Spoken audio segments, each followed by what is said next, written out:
வணக்கம் நண்பர்களே, பணம் கதை சேனலுக்கு உங்களை வரவேற்கிறேன். கமர்ஷியல் ரியல் எஸ்டேட்னாலே கோடி கோடியா பணம் வேணும் நம்ம எல்லாரும் நினைச்சிட்டு இருக்கோம் இல்லையா? ஆனா அது உண்மையே இல்ல.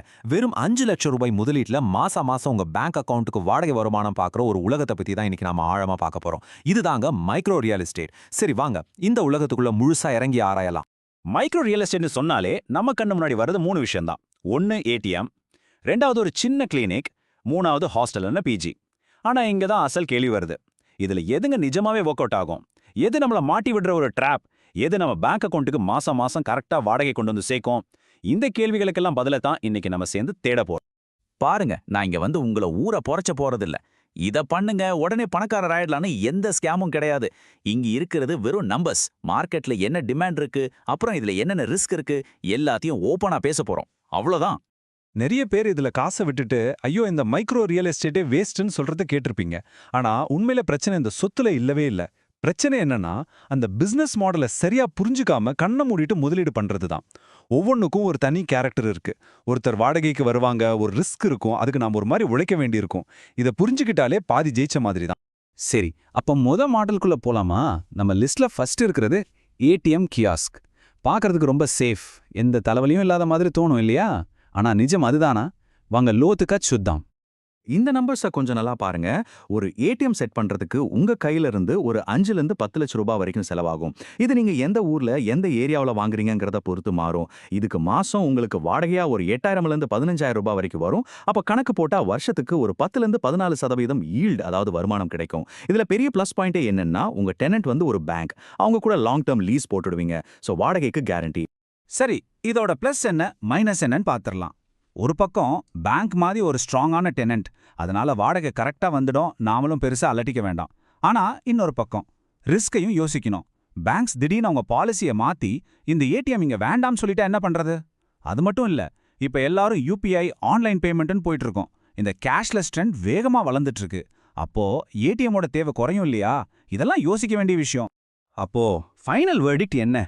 ஏடிஎம் சேஃப் தான், அதுல சந்தேகமே இல்ல. ஆனா வளர்ச்சிங்கிறது ரொம்ப ரொம்ப லிமிடெட்.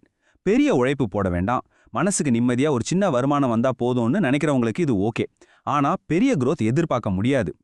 உண்மையை சொல்லணும்னா இந்த பேங்க் லீஸ் டாக்குமெண்ட்ஸையும் அதுல ஒளிஞ்சிருக்கிற ரிஸ்கையும் அனலைஸ் பண்றதுக்கு நாங்க பல வாரங்கள் ஆச்சு. இந்த இன்ஃபர்மேஷன் உங்களுக்கு யூஸ்ஃபுல்லா இருக்கு, ஒரு தப்பான முடிவு எடுக்கிறதுல இருந்து உங்களை காப்பாற்றணும்னு நீங்க நினைச்சீங்கன்னா மறக்காம இந்த வீடியோக்கு ஒரு லைக் போடுங்க. அப்போதான் யூடியூப் இதை உங்களை மாதிரி இன்னும் நிறைய இன்வெஸ்டர்ஸ் கிட்ட கொண்டு போய் சேர்க்கும். ஓகே, ஏடிஎம் பத்தி தெளிவா புரிஞ்சுக்கிட்டோம். அடுத்து நம்ம 2வது மாடலுக்கு போலாம், மெடிக்கல் கிளினிக். இதுல இருக்கிற மிகப்பெரிய பலமே என்னன்னா இது மனுஷனோட அத்தியாவசிய தேவையான ஹெல்த் சம்பந்தப்பட்டது. அதனால இதுக்கான டிமாண்ட் எப்பவுமே ஸ்டேபிளா இருக்கும். இங்க முதலீடு ஏடிஎம் விட கொஞ்சம் ஜாஸ்தி, ஒரு 10 ல இருந்து 20 லட்சம் ரூபாய் வரைக்கும் ஆகும். ஆனா முதலீடு அதிகமாகிற மாதிரியே வாடகையும் நல்லாவே அதிகமாகும். மாசத்துக்கு 12,000 ல இருந்து 40,000 ரூபாய் வரைக்கும் கூட எதிர்பார்க்கலாம். அதனால ஏல்டு பாத்தீங்கன்னா ஏடிஎம் மாதிரி கிட்டத்தட்ட அதே 10 ல இருந்து 15% ரேஞ்சில தான் இருக்கும். இதோட பலம் என்னன்னு கேட்டீங்கன்னா, விஷயம் ஹெல்த் தேவைங்கிறது நான் நெகோஷியபிள். ரெண்டாவது, ஒரு டாக்டர் ஒரு இடத்துல பிராக்டிஸ் ஆரம்பிச்சு அவருக்குன்னு பேஷண்ட்ஸ் வந்துட்டாங்கன்னா அவங்க அவ்வளோ சீக்கிரம் இடத்த மாத்தவே மாட்டாங்க. யோசிச்சு பாருங்க. அதனால நமக்கு லாங் டேர்ம் டெனன்ட் கிடைப்பாங்க. ஆனா ஆரம்பத்துல செட்டப் பண்றதுக்கு செலவு ஜாஸ்தி. அப்புறம் லொகேஷன் லொகேஷன் லொகேஷன் ரொம்ப ரொம்ப முக்கியம். பெரிய ஹாஸ்பிட்டல்ஸ் பக்கத்துல இருந்தா ரொம்ப நல்லது. இது ஒரு முக்கியமான பாயிண்ட். நல்லா கவனிங்க. இந்தியாவுல ஹெல்த் கேர் சம்பந்தப்பட்ட வாடகை வருமானம் கிட்டத்தட்ட ரிசெஷன் ப்ரூஃப். அதாவது பொருளாதாரம் மோசமா இருந்தாலும், மக்கள் கையில காசு கம்மியா இருந்தாலும், உடம்பு சரியில்லைனா ஹாஸ்பிட்டலுக்கு போய் தானே ஆகணும், செலவு செஞ்சுதானே ஆகணும். இதுதான் இந்த முதலீட்டுக்கு ஒரு பெரிய பலம். சரி, இப்போ நம்ம லிஸ்ட்ல 3வதா ரொம்பவே காம்ப்ளெக்ஸான ஒரு மாடலுக்கு வந்திருக்கோம், ஹாஸ்டல் அல்லது பிஜி. முதல்ல ஒரு விஷயத்தை தெளிவா புரிஞ்சுக்கோங்க. இது வெறும் இன்வெஸ்ட்மெண்ட் இல்ல, இது ஒரு முழு நேர பிசினஸ். இங்க ரிஸ்க்கும் அதிகம், ரிவார்டும் அதிகம். இங்க நாம கணக்கே வேற மாதிரி பார்க்கணும். ஒரு மொத்த பில்டிங்கா பார்க்காம ஒரு பெட்டுக்கு எவ்வளவு முதலீடுன்னு பார்க்கணும். ஒரு பெட் ரெடி பண்றதுக்கு சுமார் 3 ல இருந்து 6 லட்சம் ரூபாய் வரைக்கும் ஆகலாம். ஆனா அந்த ஒரு பெட்ல இருந்து மட்டுமே மாசம் 6,000 ல இருந்து 10,000 ரூபாய் வாடகை வரும். இதனால இதோட ஈல்டு மத்த ரெண்டையும் விட சால அதிகம். ஒரு 12 ல இருந்து 18% வரைக்கும் கூட போகும். இதுதான் இதுல இருக்கிற பெரிய அட்ராக்ஷன். பெரிய சிட்டிஸ்ல வேலைக்கும் படிப்புக்குமா வருவாங்களால இதுக்கு எப்பவுமே டிமாண்ட் இருக்கு. இதை சரியா பண்ணா நல்லா மாஸ்டாப்ப படுத்த முடியும், கேஷ் ஃப்ளோவும் சூப்பரா இருக்கும். ஆனா இதுல இருக்கிற பெரிய தலைவலியே மேனேஜ்மெண்ட் தான். ராத்திரி 2 மணிக்கு கூட ஃபோன் வரும், சார் தண்ணி வரலன்னு. நீங்க தான் போய் பார்க்கணும். சில மாசம் ரூம்ஸ் காலியாகலாம், லோக்கல் ரூல்ஸ் அண்ட் ரெகுலேஷன்ஸை கரெக்டா ஃபாலோ பண்ணணும். இப்படி நிறைய வேலை இருக்கு. ஸோ இதிலிருந்து நாம எடுத்துக்க வேண்டிய பாடம் ரொம்ப சிம்பிள். ஹாஸ்டல் ரிட்டர்ன்ஸ் அதிகம்தான், ஆனா இது ஒரு ஹேண்ட்ஸ் ஆன் பிசினஸ். நீங்க முழுசா இறங்கி வேலை செஞ்சாதான் ஜெயிக்க முடியும். இது ஒரு பாசிவ் இன்கம் கிடையவே கிடையாது. ஓகே, இப்போ இந்த 3 மாடலையும் நம்ம தனித்தனியா ஆழமா அலசிட்டோம். இப்போ ரொம்ப முக்கியமான கட்டத்துக்கு வரோம். இது எல்லாத்தையும் ஒண்ணா சேர்த்து உங்களோட இன்வெஸ்டர் ப்ரொஃபைலுக்கு, அதாவது உங்ககிட்ட இருக்கிற நேரத்துக்கு, நீங்க ரிஸ்க் எடுக்கிற திறனுக்கு எது கரெக்டா செட் ஆகும்னு கண்டுபிடிக்க போறோம். இந்த டேபிள் தான் இந்த முழு வீடியோவோட சாராம்சம். இதை ரொம்ப கவனமா பாருங்க. ஏடிஎம் எடுத்தீங்கன்னா ஸ்டெபிலிட்டி அதிகம், உழைப்பு ரொம்ப கம்மி, ஆனா ரிட்டர்ன் மீடியம் தான். கிளினிக்குக்கு ஸ்டெபிலிட்டி ரொம்ப ரொம்ப அதிகம், உழைப்பு கம்மி, ரிட்டர்ன் மீடியம் டு ஹை.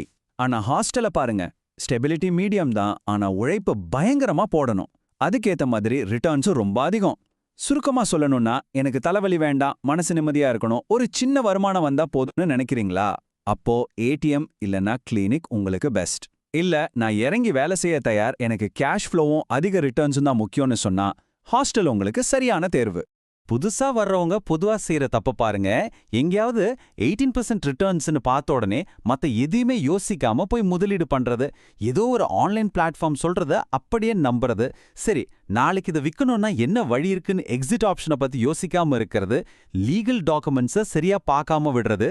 நல்ல ஞாபகம் வச்சுக்கோங்க, மைக்ரோ ரியல் எஸ்டேட் ஒரு மெதுவான ஆட்டம். இதுல ஷார்ட்கட்டே கிடையாது. நீங்க எந்த ஒரு மைக்ரோ ரியல் எஸ்டேட் சொத்துல முதலீடு பண்றதுக்கு முன்னாடியும் உங்களுக்கு நீங்களே கேட்டுக்க வேண்டிய ஒரு 4 கேள்வி இருக்கு. இதுதான் உங்க கவசம். 1, வாடகைய யார் கொடுக்க போறா? 2, அவங்க எதுக்காக மாசம் வாடகை கொடுக்கணும்? 3, அவங்க நினைச்சா ஈஸியா காலி பண்ணிட்டு போக முடியுமா? 4, ஒருவேளை அவங்க காலி பண்ணிட்டா அவங்க இடத்துக்கு அடுத்து யார் வருவா? இந்த 4 கேள்விக்கும் உங்ககிட்ட தெளிவான நம்பிக்கையான பதில் இருக்கா? அப்போ தைரியமா முன்னோட்டு போங்க. பதில்கள்ல சின்னதா ஒரு சந்தேகம், ஒரு குழப்பம் இருந்தா கூட தயவு செஞ்சு வெயிட் பண்ணுங்க, அவசரமே படாதீங்க. சரியான அவகாசம் கண்டிப்பா வரும். அப்போ இந்த முழு அனாலிசிஸோட ஃபைனல் டேக்அவே இதுதான். இத உங்க மனசுல ஆணி அடிச்ச மாதிரி பதிய வச்சுக்கோங்க. ஏடிஎம் சமம் மன அமைதி, கிளினிக் சமம் நிலைத்தன்மை, ஹாஸ்டல் சமம் பணப்புழக்கம். உங்களோட தேவை என்ன, உங்க கேரக்டர் என்ன, அதுக்கேத்த மாதிரி சரியானதை தேர்ந்தெடு. இது மைக்ரோ ரியல் எஸ்டேட்டை பத்தின ஒரு டீப் டைவ். ஆனா இதுல இருக்கிற பெரிய தலைவலியே இந்த மேனேஜ்மெண்ட் வேலை தான் இல்லையா? அடுத்த வாரம் இந்த மேனேஜ்மெண்ட் வேலையை எப்படி பூர்த்தியா ஆட்டோமேட் பண்றதுன்னு நான் உங்களுக்கு காட்ட போறேன். அதுக்கப்புறம் நீங்க ஒரு தடவை கூட டெனன்ட் கிட்ட இருந்து வர போனை எடுக்க வேண்டிய அவசியமே இருக்காது. அந்த மேனேஜ்மெண்ட் இல்லாத வருமானத்துக்கான சீக்ரெட் கைடை நீங்க மிஸ் பண்ணாம இருக்க நம்ம பணங்கதை சேனலுக்கு மறக்காம சப்ஸ்கிரைப் பண்ணுங்க. இந்த அனாலிசிஸ் உங்களுக்கு உண்மையிலேயே பிடிச்சிருந்தா ஒரு லைக் பண்ணுங்க. அடுத்த வீடியோவில் சந்திப்போம். நன்றி.